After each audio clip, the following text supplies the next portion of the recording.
running from 2019 to 2023. Oscar Onyema, the CEO of the Nigerian Stock Exchange and the outgoing president of the African Securities Exchanges Association.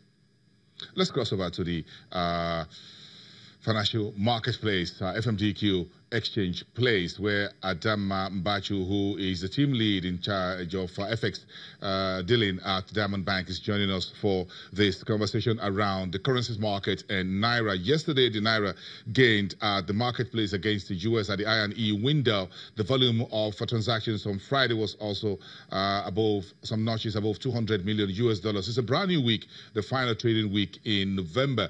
Ada, it's good to have you on the program today. So let's chew a few things together.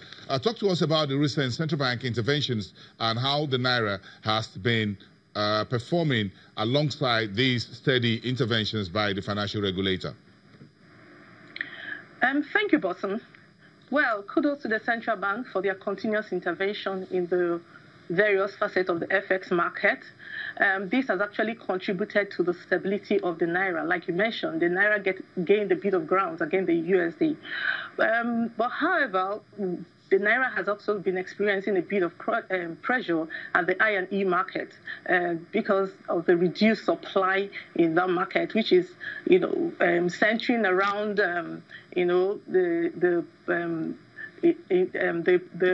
the perception of the PFIs in that market. They are more risk averse considering what is happening in the Nigerian arena, the political scene, and also what is happening in the global market. However, the central bank has maintained their conscientious efforts in continuous intervening in that market, and as such has provided at least sufficient liquidity to cushion the effect of what would have been, a major depreciation in that market. How stable is the Naira as we speak, and within what range if you look at the I&E window? Yeah, the I&E window has maintained the levels of 363 to 364, at most the 365 levels over time, and which is quite a bit of a comfort, despite the fact that we actually expect, a bit of a shake in that sector, like I said, with what is happening and what their concerns are around. But however, we have seen that the central bank has tried consistently to increase their confidence and maintain the confidence in the sector, like what is happening in the fixed income space. We see the yields going up as high as 15 levels, and you see the continuous OMO issuances by the central bank at higher levels. This, of course, is a bit of attraction for them and has reduced the capital outflow in the market. So it has actually caused a bit of stability in the I&E window.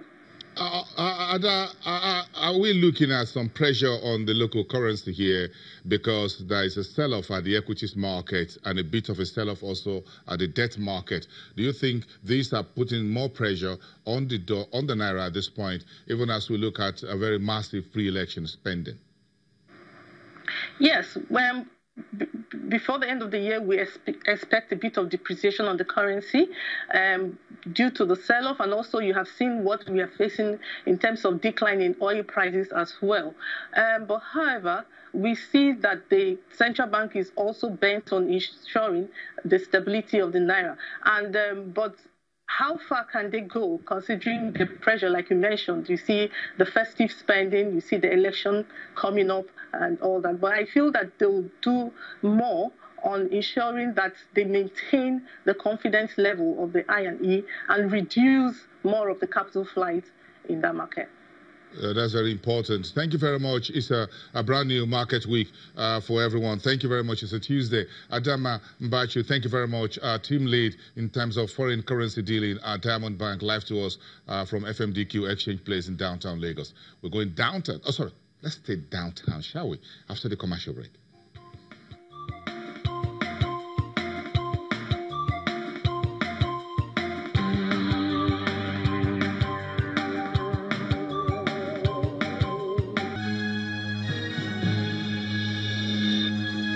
So investors and traders seem to be lounging lazily on Market Street because the front pages of newspapers and major TV networks are reporting politics by the hour, by the minute, by the second. So you have more soundbites from the political circuit than on Market Street, with the exception of RCA and a few bonds, whatever, markets listing, Continental, or whatever. So, what particular time are we this time around to just nail bite looking at politicians taking the front seat?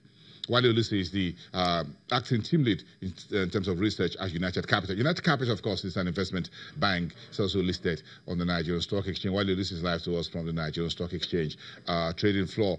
Wale, good morning. It's good to see you. Key question. Are you traders and research analysts spending your time these days with politics, taking the front lead? Is the Premier League, with you guys watching more football? I don't know how you pass time these days when the market is largely quiet and folks just feel, let's book some profit this season.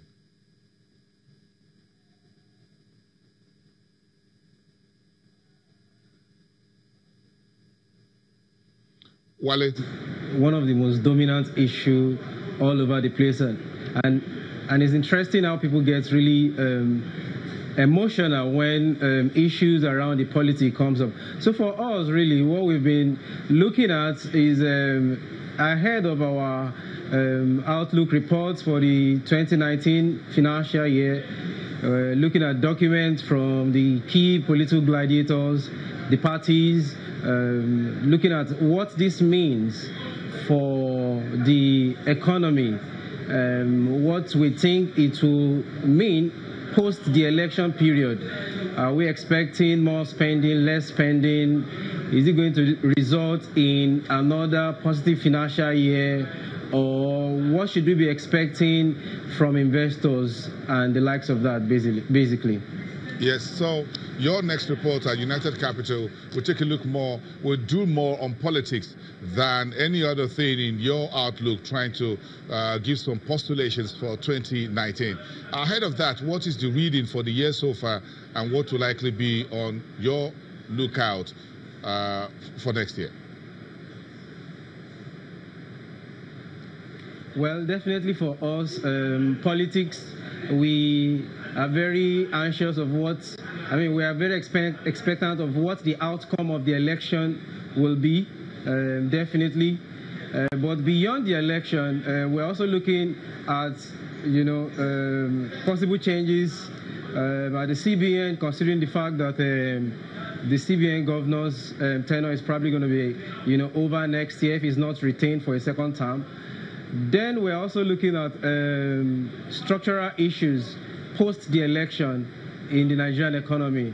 Things around whether our current debt profile is sustainable, what is going to happen to the oil and gas sector, definitely the power sector, and the fact that whether any of the key political party will be bold enough to take the necessary reforms that Nigeria is badly in need of. Okay, so where we are at the moment, on the equity side, of course, you're standing there, the Nigerian Stock Exchange, home for equities. So how much more shirt do you think the market will lose as we continue at this pace?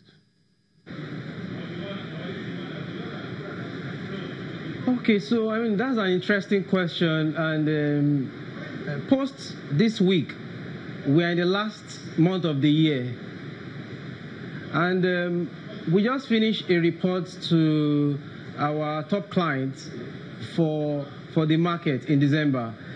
And what we've noticed is that in the last 21 years, the market has actually done more ups in December than any other month in the year.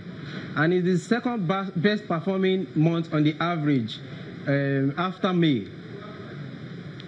So for us, we are not really seeing a further decline, all things being equal.